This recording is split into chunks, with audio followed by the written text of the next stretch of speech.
Kazimierz, Michał, Władysław, Wiktor Pulaski, or more commonly known as simply Kazimierz Pulaski, was a Polish noble who fought in the American Revolution and reformed the American cavalry.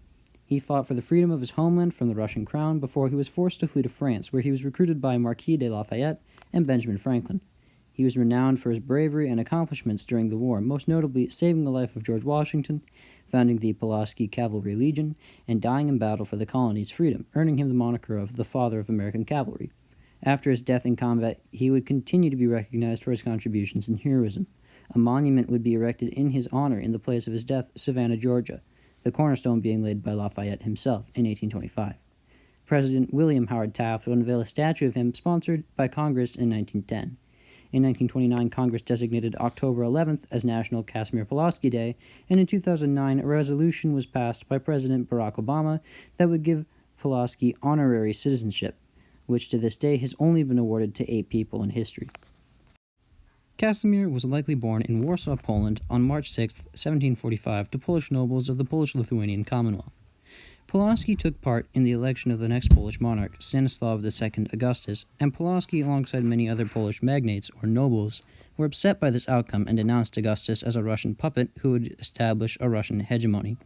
Conflict erupted between the crown, supported by Russia and her allies, and the Bar Confederation of Polish magnates. The Confederation would lose the conflict and Kazimierz would be forced to flee to France. However, he still had allies and emerged the most distinguished leader of the Confederation, with a reputation of being a loose cannon.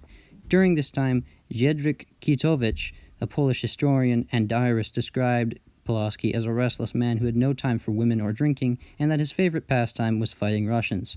He would become so engrossed in these fights, he would frequently forget his position of commander and fight on the front lines, leading charges with no regards to his own safety, which would contribute to his own defeats. While in France, Pulaski would be recruited by Marquis de Lafayette and Benjamin Franklin upon a recommendation.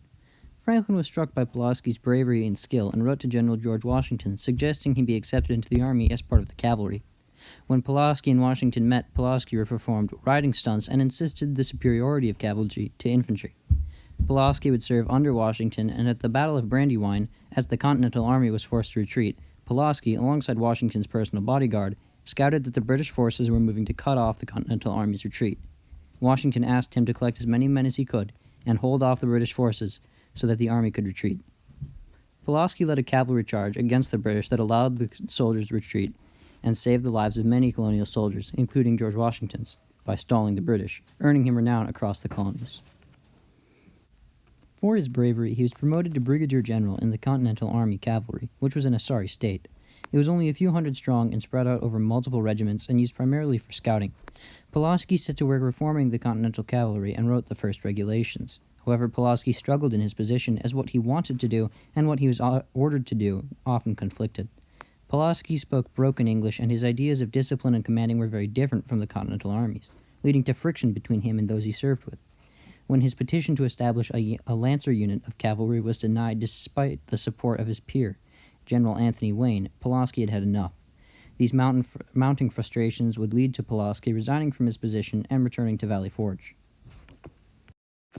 However, after being reassigned to the Southern Front, Pulaski would meet with General Horatio Gates, who would recommend to Congress that his new unit be created, which they allowed him to do with little to no regulation, allegedly because they were tired of dealing with his vain and arrogant personality, but also due to the fact that he was more equipped to do so than most any other Continental general. His training and experience during his time in Europe had given him a unique skill set which few colonials had. Congress reinstated Pulaski with his prior rank and the new title of Commander of the Horse. This unit, which consisted of 68 Lancers, 200 light infantry, as well as dragoons, would become known as the Pulaski Cavalry Legion. Friend and foe alike would comment on and recognize the high standards the Legion adhered to. Pulaski trained his men in cavalry tactics and would often personally furnish his men with gear when funds from Congress were tight. While his peers largely disliked working with him, none could refute his brash courage or skill in combat, and the Continental Cavalry at large would be organized based on how Pulaski had organized his legion. Perhaps the summit of his military career would come in the Siege of Savannah, in Savannah, Georgia, in an attempt to capture the British siege works built there and retake the town. A joint French and American military assault would take place on October 9th. During the assault, Pulaski would command the entirety of the American cavalry, as well as allied French cavalry. Unfortunately, during the assault, while rallying fleeing French cavalry during a charge, he was mortally wounded from a cannon grape shot and fell from his horse. The British, impressed by the Polacks' bravery, allowed him to be carried from the field. Pulaski never regained consciousness and died aboard the merchant privateer ship Wasp. As an interesting side note, the exact date of his death and location of his burial is controversial.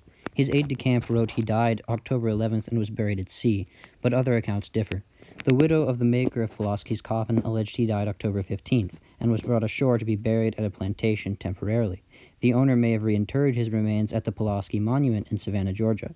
Remains were found at the monument, but they were concluded to be female, but also consistent with accounts of his stature, being thin and shorter, as well as a benign tumor on his face, consistent with bone scarring on the cheek.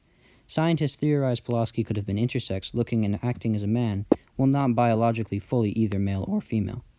But the results and DNA examination were ultimately inconclusive. Pulaski should be awarded a coveted spot in our prestigious APUSH Hall of Fame for its exceptional bravery, selflessness, and service to our nation as a hero of war, as well as his significant impact on the outcome of the Revolutionary War, and therefore the founding of our nation. Pulaski saved the nation's future first president, George Washington, from capture or death, as well as established what the American cavalry would look like and how they would be trained and disciplined. He frequently paid for his legion out of his own pocket and gave his life for a country that was not his own in defense of its people's freedom. Upon his arrival in America, Pulaski wrote Washington saying, "I came here where freedom is being defended, to serve it and to live or die for it." Pulaski is commemorated in both the U.S. and Poland as a national hero by many, especially amongst the Polish-American communities in the Midwest, and is regarded as one of the most accomplished Polish people internationally.